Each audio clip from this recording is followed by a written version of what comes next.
لبيك اللهم لبيك لبيك لا شريك لك لبيك إن الحمد والنعمة لك والملك لا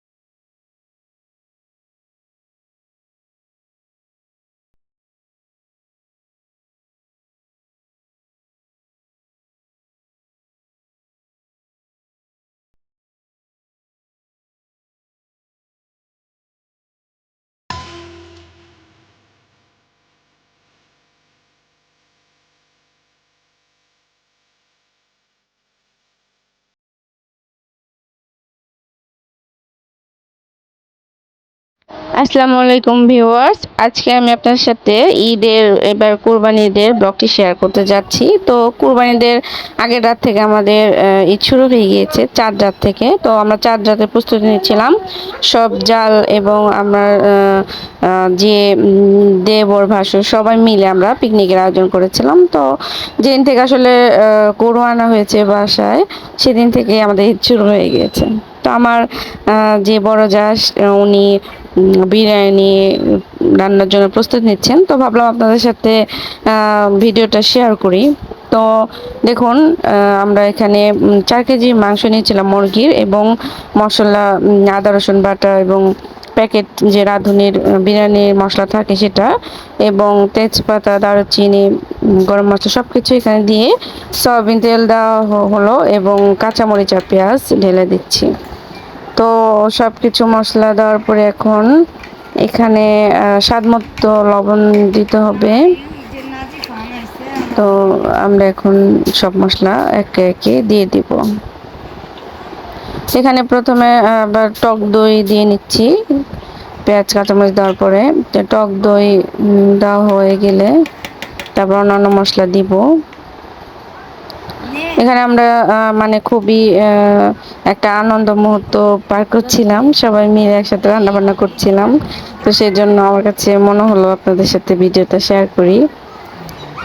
তো টক দই দেওয়া হয়ে গিয়েছে, এখন স্বাদ মতো লবণ দিচ্ছে।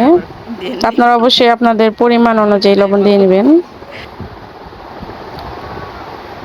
তো এখন সব একসাথে উপকরণ মাখানো হচ্ছে, হাতে মাখিয়ে নেব।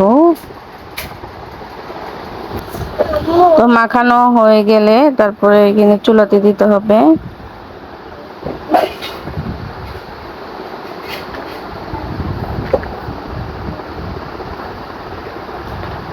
তো হাত দিয়ে সুন্দর করে সব মিক্সড করতে হবে।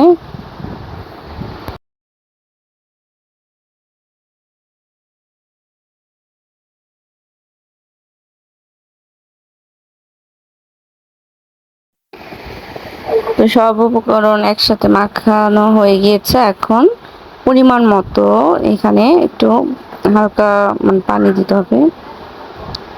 তো আমরা চুলা অন করে নিয়েছি এবং পাতিলাটা তুলে দিলাম এবং ঢাকনা দিয়ে ঢেকে দিয়ে জাল করে নেব।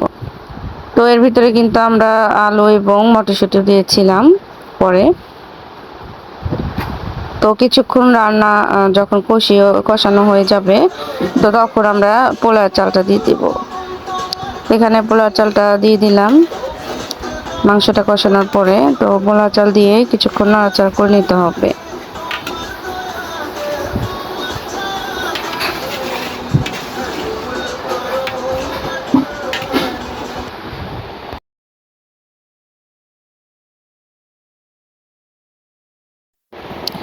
তো নাড়াচাড়া করে নিয়ে এখন পরিমাণ মতো পানি দিতে হবে। এখানে অবশ্যই গরম পানি দিতে হবে। তো গরম পানি অ্যাড করছি। তো গরম পানি দেওয়া হয়ে গেলে এখন আবারও আমরা রান্না করব হাঁড়িটা ঢেকে দিয়ে। তারপরে তো একটু নাড়াচাড়া করে নিতে হবে। আর এখানে কিন্তু অবশ্যই লবণটা টেস্ট করে নেবেন লাস্ট বার, যে ঠিক আছে কিনা। যদি ঠিক থাকে তো থাকলো, আর না থাকলে আপনারা টেস্ট করে নিয়ে আবারও দিয়ে দিবেন। তো আমরা ঢেকে দিয়ে আবারও রান্না করতে চলে গেলাম। তো রান্না শেষে তো বিরিয়ানি দমে দিয়ে দিয়েছি। তো দেখুন পারফেক্ট চিকেন বিরিয়ানি হয়ে গিয়েছে। তো আবারও একটু ঢেকে দিয়ে দমে রেখে দিব 5-10 মিনিট। তো হয়ে গিয়েছে আমাদের 4 জাতের বিরিয়ানি তৈরি। এখন আমরা সালাদ তৈরি করছি সব জাল মিলে।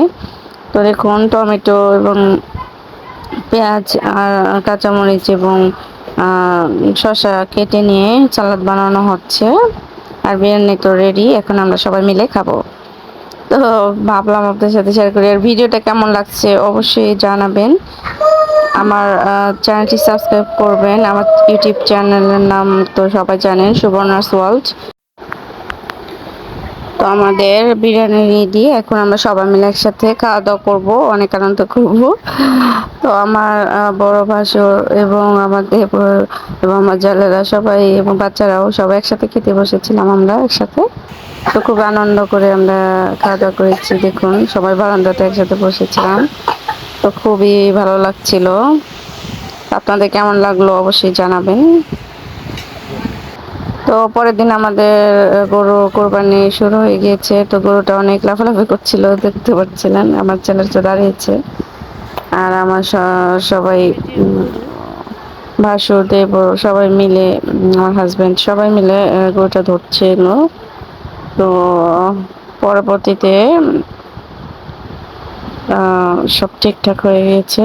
তো এখন কোরবানি করার পালা। তো হুজুর এসে গেছে, এখন কোরবানি হয়ে যাবে। ওটা দেখতে আমার খুব কষ্ট লাগছিল, তাই আপনাদের সাথে শেয়ার করলাম। তো অবশেষে গরুটা কোরবানি হয়ে গেল। তো খুবই খারাপ লাগছিল তখন।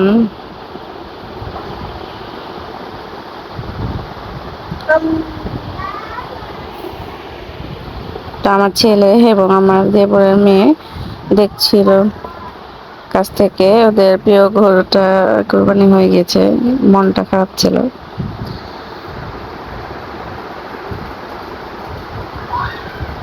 তো অবশেষে কোরবানি হয়ে গিয়েছে, এখন সবাই মাংস কাটাকাটি করছিল।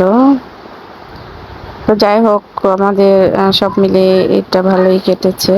তো আমার হাজবেন্ড এবং আমার ভাসুর মিলে সব কাটাকাটি করছিল, গরুর ভুঁড়িটা পরিষ্কার করছিল। তো সবাই একসাথে কাজ করছিল, দেখে ভালোই লাগছিল। আর আমরা এদিকে সবাই জালেরা মিলে রান্না বান্না চড়িয়ে দিয়েছিলাম। তো সবাই মিলে একসাথে খাওয়া দাওয়া হয়েছে, তো খুবই ভালো লাগছিল। তো আমি এই ফাঁকে একটু ভিডিও করে নিচ্ছিলাম সবাই একসাথে। তো কেমন লাগলো এই ভিডিওটা অবশ্যই জানাবেন কমেন্টে। আর যারা নতুন আছেন তারা অবশ্যই আমার চ্যানেলটি সাবস্ক্রাইব করবেন। আর যারা অলরেডি সাবস্ক্রাইব করেছেন তাদেরকে অসংখ্য অসংখ্য ধন্যবাদ।